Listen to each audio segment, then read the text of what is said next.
Pessoas que tiveram a vida transformada por Deus. Verdadeiras histórias de conversão rumo à vida. É isso que você encontra aqui no programa 180 Graus, o Ponto da Virada, que começa agora.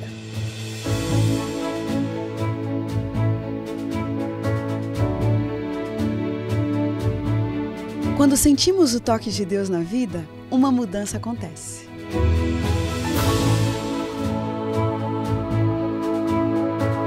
Surge à nossa frente possibilidades de felicidade plena. O toque de Deus restaura, renova, refaz.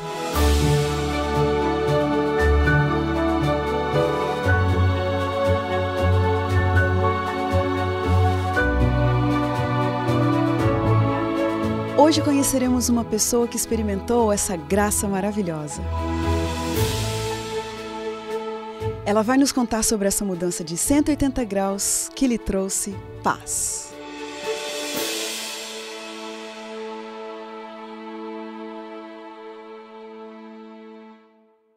Richard Fabrício Galha nasceu em São Paulo, capital, mas cresceu em São José do Rio Preto. Como filho único, teve uma infância difícil, vivendo momentos em que só não passaram fome por providência de Deus. Mas ao entrar no mundo da dança, logo destacou-se. Encantou a muitos, arrancou aplausos, reconhecimento, ganhou fama. Ganhou o Brasil e depois de ter sido campeão brasileiro de dança de rua, às vésperas de ir participar do campeonato mundial, que seria na Alemanha, dentro de uma boate ouviu a voz de Deus e resolveu mudar de rumo. Com todas as portas da vida e do sucesso escancaradas para si, ele decidiu abandonar a vida de dançarino para se entregar integralmente a Cristo e sua causa. Dá para acreditar? Que força foi essa que mudou completamente a cabeça desse rapaz? Richard, que prazer pra gente ter você aqui. Veio lá do Paraná, de Ponta Grossa, não é isso? Curitiba. De Curitiba. Só para prestigiar o nosso programa. Muito obrigada. Prestígio mesmo. Na verdade, o privilégio é todo meu de participar desse programa. Imagina. Aqui, Objetivo Único. Richard, contextualiza pra gente um pouquinho a sua infância. Bom, eu sou filho único, como você já disse, né? Nasci em São Paulo, a gente rodou durante muito tempo, assim, fomos para Goiânia, para Dracena, moramos em várias cidades, por causa do trabalho do meu pai, né? E aí paramos ali, quando eu tinha meus 5 anos de idade, em São José do Rio Preto, e eu só saí de lá para vir para o colégio para estudar. E a questão da condição financeira?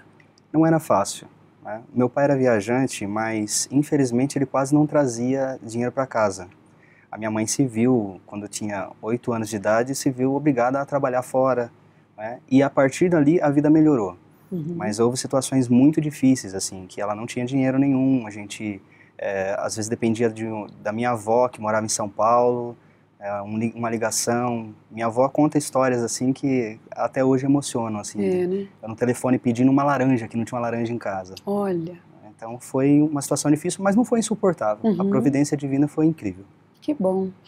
E com relação à educação religiosa, que envolvimento que sua família tinha com religião? Olha, posso dizer que nasci na igreja, como um adventista, né? Só que meu pai, logo na gravidez da minha mãe, se afastou da igreja. A minha avó faleceu nessa ocasião, né? E meu pai se afastou da igreja. A sua avó, mãe do seu pai? Mãe do meu pai, né? E aí, então, a minha mãe ficava indo e vindo, né? Indo e vindo da igreja, até por pressão do meu avô materno, o pai dela. Os dois eram de famílias adventistas? Tanto seu pai quanto sua mãe? A família da minha mãe chegou a ser da igreja durante algum tempo, mas justamente por causa dessa pressão do meu avô, né, acabaram se afastando. Agora a família do meu pai é enorme, assim, na igreja. Muitos estão na igreja hoje. E quando sua mãe estava grávida de você, seu pai se afastou? Meu pai se afastou. Infelizmente, acabou usando uma série de desculpas, né? Para se afastar e só veio tomar uma decisão na última semana de vida dele. Olha só. Meu pai faleceu com 48 anos de idade. Muito novo. Isso em 2009, então já vai fazer 5 anos esse ano, o falecimento. Mas a última semana de vida foi, assim, primordial, para mim principalmente, né? Foi uma situação muito difícil. Richard, como que aconteceu o seu envolvimento com esse mundo da dança? Bom, 12 anos de idade é o marco. 12 anos de idade, né? Os pais não estavam na igreja. Meu avô, ele vinha de São Paulo, da capital, que era dá 450 quilômetros de distância, e ficava 15 dias ali, 15 dias aqui. Quando ele estava ali, ele me levava à igreja. Quando ele não estava, eu ficava por conta. Até comprou uma bicicleta para mim, para eu ir até a igreja, que não era muito distante. Né? Mas com 12 anos de idade, para você ficar sozinho na igreja, você precisa ter muito apoio, muito envolvimento. Né? Embora eu gostasse da igreja, né, eu costumo dizer que desde os 8 anos de idade, com 8 anos de idade eu fui minha primeira semana de oração. Né? Uma igreja pequenininha, em São José do Rio Preto, no Jardim Jandira. Olha. Né? Mas ficou difícil. Ali, eu me afastei, os amigos sempre cobravam, você não pode ir a lugar nenhum, mesmo com 12 anos de idade, né? Você não pode brincar com a gente. Aí comecei a andar de skate, comecei a andar de bicicleta com o mesmo grupo, nós andamos de patins juntos, na época surgiu o roller, né, o patins inline. Mas o contexto desse pessoal era sempre rua, música de rua, o rap, né, que faz parte do que eles chamam, né, cultura hip hop, que engloba um monte de coisas. E chegou ao ponto de dançarmos, começamos a dançar, dança de rua. Né. Eles já dançavam há mais tempo, gostavam, eu acabei me envolvendo. E com 16 anos de idade, já amigo mesmo deles, eu vim morar em São Paulo, na capital, fiquei um ano ali, entrei em contato com as pessoas, os pioneiros da dança de rua no Brasil. Olha. Conheci esse pessoal, comecei a levá-los, fazer os contatos e levá-los a São José do Rio Preto. Voltei para lá, porque eu morei só um ano em São Paulo, e na ocasião meus pais se separaram, não queria deixar minha mãe sozinha. E aí foi aonde tudo começou mesmo oficialmente. É mesmo, quer dizer, dos 12 aos 16 você ficou envolvido com o mundo da dança, mas assim, de forma amadora? De forma amadora. Foi bem tranquilo, a gente dançava porque gostava. Né? Participava de eventos. E você se identificava com aquele ambiente? Eu me identificava, mas era mais assim, eu sempre fiquei pensando, dançar para mim foi uma experiência, né? Mas a amizade, porque embora fosse um contexto, meu pai não gostava. Meu pai sempre falava pra mim assim, você tá virando maloqueiro, né? Só que eu vi nisso, hoje eu olho pra trás e eu vejo a providência de Deus, porque as pessoas que meu pai gostaria que eu me envolvesse, se envolveram em coisas muito sérias, drogas, marginalismo mesmo, situações de vandalismo, e nós tínhamos uma política dentro do nosso grupo, então, drogas não, ninguém fumava, fazíamos campanha antidrogas. É mesmo? Né? Então, esse tipo de coisa, isso me preservou, em certo sentido, para chegar onde Deus queria. Que legal! E aos 16 anos foi quando você voltou para São José? Eu fui para São Paulo e com 17 voltei. Ah, tá. E aí como que ficou então o seu envolvimento com o mundo da dança? Aí foi oficialmente, nós montamos uma equipe que até hoje ela existe. Olha! Né? A Supersonic B-Boys é o nome. E a gente montou essa equipe. Eu não posso dizer que eu sou o fundador, porque nós éramos um grupo, e nós fundamos juntos, o nome foi escolhido junto, a gente trabalhou tudo junto. E dali em diante, com essas vindas do pessoal de São Paulo, a gente começou a ser convidado para eventos em São Paulo. E a dedicação fazia toda a diferença, a gente dançava muito, treinava muito. O que significa dedicação? O que é isso? Treino. Por quanto tempo? Treino. A gente treinava os sábados mesmo, né?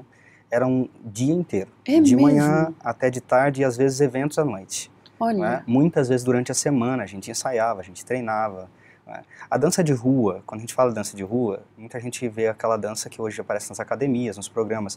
Não, a gente dançava o conhecido o break. É a dança de rua que surgiu nos Estados Unidos, né? Na periferia dos Estados Unidos. Então, mas assim, naquela época, quando a gente foi campeão brasileiro de dança de rua, era a única coisa que existia. Depois surgiram outras equipes, né? Filmes aí, você tem aos milhares hoje a respeito desse assunto, né? Nossa, mas como que foi essa coisa de ser campeão brasileiro? Como que foi isso? Com esse contato com o pessoal de São Paulo, começaram os convites. Então a gente ia para São Paulo, para os eventos, e em algumas situações, dentro de cada um desses eventos oficiais, havia um que a gente chamava de racha. O racha era uma equipe contra a outra na pista principal. Né? Olha. E ali a gente disputou 2 ou 3 desses em São Paulo e a gente se destacava, a gente sempre ganhava. E aí veio o convite, porque a maioria das equipes do Campeonato Brasileiro eram de São Paulo, né, da capital. e veio o convite para participar do Campeonato Brasileiro. Olha, uma equipe do interior. Do interior, que foi para lá. Então, assim, foram 2 etapas, uma aconteceu no Sesc Belém, em São Paulo, e outra no Sesc Itaquera. A primeira era uma apresentação de coreografia. Tá. Então, as equipes apresentavam uma coreografia, e aquela coreografia classificava a equipe para as finais. As 2 primeiras disputavam o primeiro lugar, né, e as outras 2 ali, terceiro e quarto, né, normal. Então, a gente se classificou, houve até um tumulto, assim, que ocorreu, porque a outra equipe que se classificou junto com a gente foi a equipe do organizador. Aí teve aquela coisa toda, né? A gente entrou representando a equipe que nos ensinou a dançar. Olha. Com o uniforme deles e não o nosso, né, para dançar ali. E aquele dia aconteceu, né, o Campeonato Brasileiro. A gente foi campeão brasileiro de dança de rua. Puxa vida, foi um marco. Você, inserido dentro daquele contexto, devia achar o máximo, né? Olha, era o máximo. Você vê os vídeos ainda, porque existem os vídeos, né? Para o contexto do jovem, aquela situação de você estar em cima de um palco, representando uma juventude, dentro do contexto dessa cultura, que é chamada cultura hip hop, essa questão do protesto que sempre existe, as letras de música, elas expressam isso, você tem uma oportunidade de destaque, de aparecer na mídia, e isso era... né, o top para aquele pessoal que... Porque tem toda uma filosofia também por trás. Tem uma filosofia. Quando vocês foram para participar da final, vocês já sabiam, a gente está aqui concorrendo a uma vaga para ir para a Alemanha. Para ir para a Alemanha, para ir para o Mundial. Gente. A gente só não sabia, porque a promessa era que tudo seria custeado, né? Que a gente teria que correr atrás, tudo. Né? Foi outra história, né? Outro passo. Mas a gente foi por isso. Aquele dia, então, que vocês se tornaram campeões brasileiros, foi um marco na sua vida. Foi um marco. Naquela época, e depois de quanto tempo que aconteceria a final na Alemanha? Cerca de 6 a 7 meses depois. Tá. Quer dizer, pouco tempo, né? Pouco tempo. Tá. Pouco tempo. Entre esse... Vamos pegar aqui um mês ali em volta desse... Ainda com aquele frescor de ser o campeão brasileiro e tal. Se a gente fosse perguntar para você por que praticamente seria impossível aquele Richard abandonar o mundo da dança e entregar a vida para Jesus e seguir os princípios bíblicos, entrar para uma religião tradicional, o que você diria? Era impossível naquela época, eu não queria nem saber dessa conversa. Olha, eu vou dizer para você que o sonho de uma criança, ela passa por essa situação do reconhecimento quando ela tem uma juventude, uma infância muito complicada. Então você vê várias crianças que querem ser jogadores de futebol, por quê? Por causa do reconhecimento, por causa da fama, para ter uma vida melhor. A gente achava que isso ia acontecer também. Quando surgiu essa questão, ser campeão brasileiro de dança de rua, né, aqueles que só apoiavam resolveram investir na equipe, né, a oportunidade do trabalho que veio depois. Eu era um jovenzinho, adolescente, comecei a ganhar dinheiro com aquilo. Né? Então, tudo aquilo é um envolvimento muito grande. Né? É aquilo que eu disse. O jovem hoje, às vezes, sonha com isso, eles estão almejando aquilo. É o status, você chegar num lugar e ser reconhecido, né? Você conseguir se sustentar em cima daquilo. Então, isso tudo é extremamente envolvente. Era quase que impossível, dentro desse contexto, você pensar assim, vou para a igreja. Era quase impossível. O fato é que, dentro deste contexto, você está aqui para nos contar que o impossível aconteceu. Eu quero saber por que aquele rapaz tão talentoso, que tinha conseguido reconhecimento depois de uma infância difícil, tudo isso que você disse, por que aquele rapaz desistiu de ir para o Campeonato Mundial na Alemanha para se entregar para Cristo? Que história é essa? Olha, é um milagre. Ali está um milagre. Bom, você quer que eu conte ali o momento? Porque é o momento que é claro. Depois de meses ali envolvido com promoção de eventos, a gente conhecido, saindo na mídia, na televisão da Você se envolveu com promoção de eventos também? Sim, a gente sempre se envolvia com promoção de eventos. A gente estava sempre fazendo abertura de outras apresentações, de outros cantores dentro dessa área que vinham para a cidade, a gente sempre estava envolvido. Né? Quem vai fazer a abertura da apresentação? Bom, tem a Supersonics, eles são campeões brasileiros de dança de rua. A gente estava lá. Aí, também nessa questão, a gente ficou conhecido com muita gente que mexia com a cultura da cidade. E a Secretaria da Cultura é quem movimenta esses grandes eventos. Sim. E a gente sempre estava envolvido. Né? Tanto que hoje tem gente que ainda trabalha nessa área lá. Né? Os meus amigos da época, que continuam sendo amigos hoje. Né? Perdi eles por um tempo, né? Mas continuam envolvidos. Né? Então, aí vem toda essa questão de fazer essa promoção de eventos, de promover as boates, né? As boates. Pessoas influentes. Você chega num barzinho, você chega na porta de uma faculdade, vai entregar convite de eventos, essas coisas. Entrar nos lugares, muitas vezes porque, não, tá aí, né? Coloca pra dentro, coloca pra dentro. Então, essas coisas aí mexiam, assim. E numa noite de uma boate, uma grande boate na cidade, nós estávamos a ponto daquele momento de abertura, assim, as grandes boates, elas, a gente espera que as pessoas não conheçam isso, né, mas as grandes boates, elas têm aquele momento, assim, ela está aberta, o pessoal chega, o pessoal entra, dança, mas existe a abertura, o momento da abertura. A gente estava prestes ali, aquele momento de abertura, a gente resolveu mudar a música, porque a gente ia dançar naquela noite ali na pista principal, e eu comecei a subir a escada para falar com o DJ. O DJ geralmente fica mais em cima. E no meio da escada, faltando 15 minutos para essa abertura, o som da boate parou. E na verdade, assim, eu olhava de cima da escada, mas o pessoal continuava dançando. Eu reparei que... Aconteceu um problema. Mas não era o problema era comigo. Como assim? Porque o som da boate parou mim. Só para você? O som da boate parou para mim. E aí eu ouvi nitidamente, falando comigo, como se alguém tivesse... Eu estava numa espécie de transe, assim, foi uma coisa que ocorreu, nitidamente falando comigo, assim, o que você está fazendo aqui? É mesmo, Richard? Você veio para cá, trouxe um monte de gente pro lugar errado, aí a voz disse assim, olha, vai embora. Olha aqui não só. é o teu lugar, eu tenho um plano para você. E o som voltou. Quando o som voltou, faltava 15 minutos para iniciar, ali pro início. Foi uma coisa extraordinária. Eu olhei no relógio, tinha passado 10 minutos, mas foi coisa de segundos, né, da situação. E aí o meu amigo já estava subindo, já estava olhando ali, e disse assim, olha, o que houve? Você já falou da música? Eu falei assim, não falei. E eu disse, não vou falar, tô indo embora. Disse assim, mas como você tá indo embora? A gente vai dançar, vai fazer abertura, a noite tá começando. Eu falei, não, eu tô indo embora. Você quer vir comigo? Vem, se não quiser, eu tô indo embora, você vai... Aí ele falou, não, eu não vou. Eu falei, eu não vou voltar pra te buscar depois. Ele falou, não, tudo bem, eu me viro. E eu fui embora, entendeu? Eu fui embora, era um sábado à noite, e naquela noite eu não dormi mais. Gente. Mas o que... Vamos voltar aqui para eu tentar entender o que é ininteligível. Richard, o som da boate parou. Parou, pra mim. Só pra você? Pra mim. Eu cheguei a achar assim, tem alguma coisa errada comigo, porque fica... algo estranho. É algo estranho. Não tinha como acontecer aquilo. O pessoal continuava dançando. Se todo mundo tivesse parado, porque numa ocasião, num evento como esse, o som da boate para, todo mundo para, todo mundo grita, subia, tal, reclama. Não, mas só parou pra você. Só pra mim. E você acha que foi Deus que falou com você? Olha, eu não tive dúvidas depois do que aconteceu, das coisas que foram ocorrendo. Eu não sabia que era. É. Eu não sabia, naquele momento eu não sabia. Mas você sentiu que você tinha que dar uma pausa, tinha que ir embora. Eu fiquei com medo, né? Fiquei com medo. Eu não dormi aquela noite por medo. Né? Eu queria saber que voz era aquela que tinha falado comigo, aquilo era estranho demais. Mais uma pergunta. Durante esse tempo em que você esteve totalmente envolvido, você teve bases cristãs e religiosas, mas durante esse tempo você estava afastado, 100% afastado? Ou você ia à igreja, lia a Bíblia, tinha algum contato com coisas espirituais? Nenhum. Eu me lembro assim, o meu único contato, o meu coração tremia assim nesses momentos.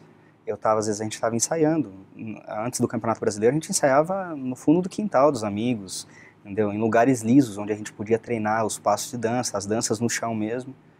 E muitas vezes, que era sábado, né? Eu via a gente passando com a Bíblia embaixo do braço, eu falava, esse pessoal tá indo pra igreja. Mas falar pra você que eu tive algum contato, não, nenhum. Como que você relacionou aquele fato dentro de uma boate com a necessidade de Deus, com a necessidade de buscar uma igreja, por exemplo? Deus não faz as coisas pela metade. E na minha mente, assim, muito claramente, eu me lembrei, assim, dessa voz, falei assim, olha, isso é algo que é sobrenatural, não é? Eu me lembrei, todos os sábados que meu avô estava lá, ele passava cada sábado de manhã, a um quarteirão, ele morava, ele descia com o carro, parava em casa, buzinava e dizia, vamos para a igreja? Olha. E eu dizia, vô, eu não vou, eu tinha passado a noite em claro, muitas vezes, vô, eu não vou, deixa para próxima, deixa para próxima. Naquele dia, depois de passar aquela noite em claro, a primeira imagem que veio, se alguém pode me explicar Se isso é sobrenatural, alguém pode me explicar isso, essa pessoa são os meus avós. E eu peguei o telefone e liguei para ela, para minha avó. Né? Disse, vó, aconteceu isso, isso, isso. Ela disse assim, olha filho, Deus está querendo falar com você. A resposta veio. E aí eu perguntei para ela, vó, quando que tem igreja? Ela disse, tem hoje. Eu falei, a senhora vai? Ela disse, eu não vou porque sua avó não está aqui. E aí eu peguei e falei para ela assim, vó, se eu passar e te pegar, a senhora vai? Ela disse, sim, vou. E aquele dia foi o primeiro dia.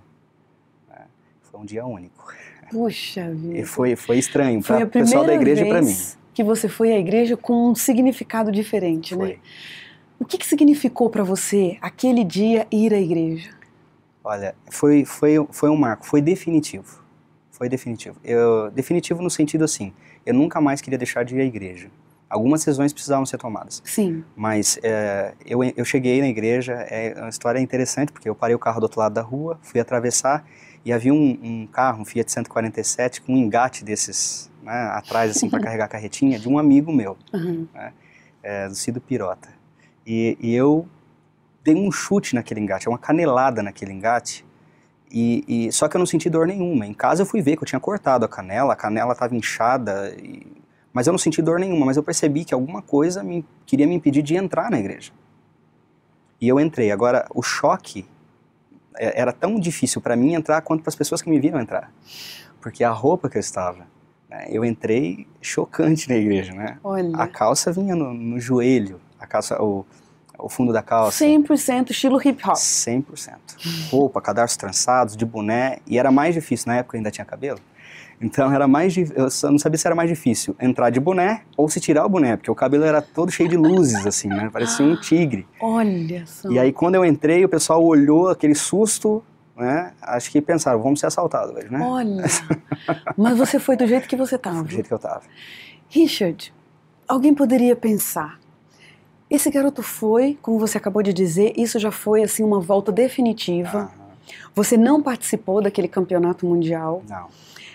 Você tomou realmente uma decisão de mudar de rumo na sua vida. Sim. E eu quero saber o seguinte, por que não continuar com a sua profissão? Por que não participar? Por que você teve que abandonar a sua vida de dança para seguir a Jesus Cristo? A grande questão é o contexto, né, em que a gente se envolve numa situação como essa. Então, existe uma filosofia por trás. Você não tem como... Hoje já existe essa possibilidade, né, dentro de algumas ramificações do cristianismo, por exemplo. Né? Mas dentro dos nossos princípios, seria impossível continuar indo à igreja, né, e frequentando as boates, indo aos eventos. A música é aquela música, a dança envolve sensualidade, o evento envolve bebida, tem muita gente que acaba usando ali drogas. Então, o contexto em si não dava mais para administrar aquela situação. Embora eu tentei administrar, né? Eu tentei naquele princípio administrar. Uhum. Depois daquele dia eu só fui à igreja quartas e domingos. Sábados eu nunca tinha ido. Uhum. Eu tentei administrar aquilo, mas eu via, não dava. Houve um ponto em que tudo terminou mesmo, assim, foi assim, olha, de hoje em diante eu não danço mais, não faço mais nada. Né? Mas, a princípio, naquele momento, eu tentei fazer isso. Não, eu acho que o negócio é a boate, eu não devo ir à boate. Né? Não é a dança, vou continuar com a dança. Né? E aí a gente vai percebendo que não é aquilo. Vamos para o nosso momento aqui do ping-pong. Te falo uma palavra, você me diz o que vem à sua mente.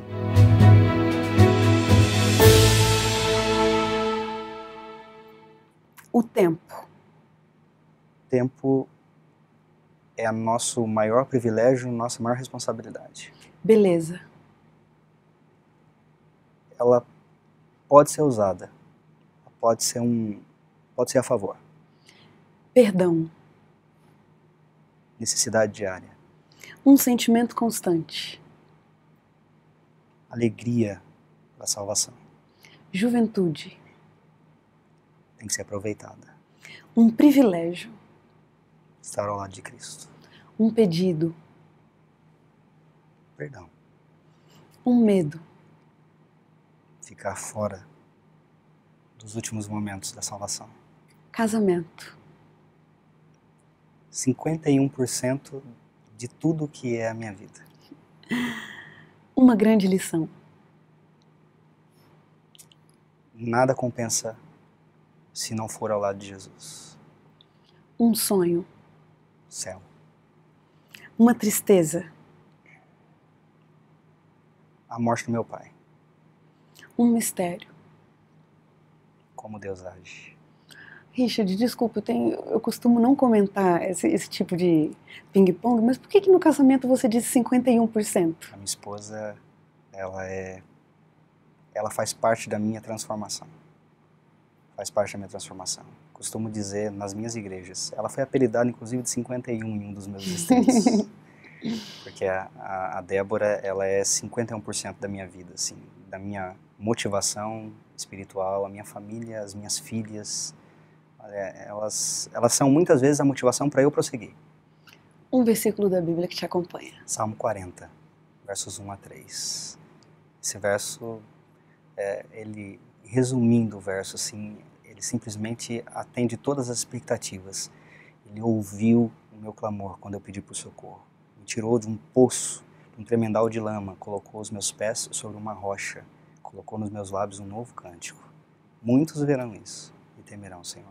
Que lindo! Puxa, realmente é a sua história aí nesses versos da Bíblia. Verdade. Richard, eu me sinto muito honrada mais uma vez com a sua presença, com você dividindo a sua história com a gente. Que Deus continue abençoando você e sua família, que o seu ministério ainda dê muitos frutos através da sua história de vida. Amém. Eu que me sinto privilegiado. Obrigada. E a gente termina o programa 180 Graus, o Ponto da Virada, feliz por esse testemunho tão maravilhoso. E como diz o texto bíblico, era preciso que nos regozijássemos e nos alegrássemos, porque esse teu irmão estava morto e reviveu, estava perdido e foi achado. Um abraço para você, até a próxima semana.